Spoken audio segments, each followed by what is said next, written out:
இன்னைக்கு ரொம்ப சிம்பிளான ஒரு ரெசிபி பண்ண போகிறேன். இது பண்ணுறதுக்கு ரொம்ப டைம் ஆகாது, ஈஸியாகவே பண்ணிடலாம். இந்த சுவையான வெள்ளரிக்காய் தயிர் பச்சடி எப்படி செய்கிறதுன்னு இந்த வீடியோவில் பார்க்கலாம். ஃபர்ஸ்ட் வெள்ளரிக்காய் வேக வைக்கிறதுக்கு 1/2 கப் தண்ணி சூடு பண்ண வச்சுருக்கேன். தண்ணி சூடானதும் வெள்ளரிக்காய் இதில் போட்டு வேக வைக்கலாம். நான் இன்னைக்கு 3/4 கப் சின்னதாக கட் பண்ண வெள்ளரிக்காய் எடுத்திருக்கேன். இதில் தேவையான அளவு உப்பு போட்டு 10 நிமிஷம் கிட்ட வேக வைக்கலாம்.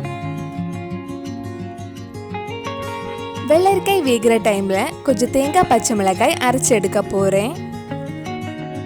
ஒரு மிக்சி ஜாரில் 1/2 கப் துருவன தேங்காய் எடுத்திருக்கேன். இதில் 1/4 டீஸ்பூனுக்கு கம்மியாக ஜீரகம், 1/4 டீஸ்பூனுக்கு கொஞ்சம் கம்மியாக கடுகு, 2 பச்சை மிளகாய் ஆட் பண்ணியிருக்கேன். இதெல்லாம் சேர்த்து இந்த மாதிரி அரைச்சி எடுத்துக்கோங்க.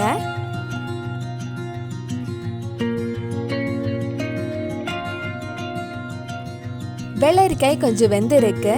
இதில் இருக்கிற தண்ணியெல்லாம் கொஞ்சம் வத்தினதுக்கு அப்புறம் நம்ம அரைச்சி வச்சிருந்த தேங்காய் இதில் ஆட் பண்ணலாம். இதுக்கு முன்னாடி நம்ம சேனலில் பீட்ரூட் பச்சடி எப்படி செய்கிறதுன்னு வீடியோ போட்டிருந்தேன். அந்த வீடியோ நீங்கள் இன்னும் பார்க்கலைன்னா அதோட லிங்க்ல டிஸ்கிரிப்ஷனில் இருக்குது, மறக்காமல் அந்த வீடியோ போய் பாருங்கள். தேங்காய் போட்டு நல்லா மிக்ஸ் பண்ணதுக்கப்புறம் ஒரு 3 நிமிஷம் கிட்ட லைட்டாக கொதிக்கட்டும். டேஸ்ட் பார்த்துட்டு தேவைப்பட்டால் கொஞ்சம் உப்பு ஆட் பண்ணிக்கோங்க.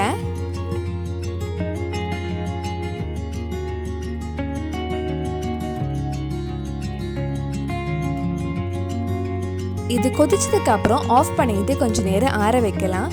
ரொம்ப நேரம் ஆற வைக்கணும்னு இல்லை, லைட்டாக சூடு ஆறினாலே போதும். ஆறினதுக்கு அப்புறம் இதில் 1/2 கப் தயிர் ஆட் பண்ணி மிக்ஸ் பண்ண போகிறேன். நம்ம வெள்ளரிக்காய் தயிர் பச்சடி ஆல்மோஸ்ட் ரெடி ஆயிடுச்சு. இனி இதில் கொஞ்சம் கடுகு கருவேப்பிலை தாளிச்சு போடலாம். ஒரு சின்ன பேனில் கொஞ்சம் எண்ணெய் ஆட் பண்ணியிருக்கேன். எண்ணெய் சூடானதும் கொஞ்சம் கடுகு போடலாம்.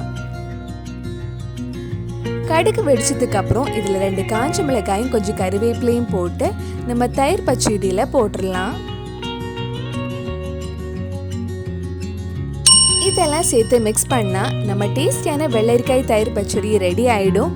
கண்டிப்பாக நீங்களும் இந்த சுவையான ரெசிபி உங்கள் வீட்டில் செஞ்சு பாருங்கள். பிடிச்சிருந்தா இந்த வீடியோவை லைக் பண்ணுங்கள், உங்கள் ஃப்ரெண்ட்ஸ் அண்ட் ஃபேமிலிக்கு ஷேர் பண்ணுங்கள். வேறு என்னெல்லாம் ரெசிபிஸ் நம்ம சேனலில் ட்ரை பண்ணலான்னு கீழே கமெண்ட் பாக்ஸில் சொல்லுங்கள். நீங்கள் இன்னும் என்னோட சேனலை சப்ஸ்கிரைப் பண்ணலைன்னா மறக்காமல் சேனலையும் சப்ஸ்கிரைப் பண்ணுங்கள். கூடவே அந்த பெல் ஐக்கனையும் ப்ரெஸ் பண்ணால் நான் புது வீடியோ போட்ட உடனே உங்கள் ஃபோனுக்கு நோட்டிஃபிகேஷன் வந்துடும்.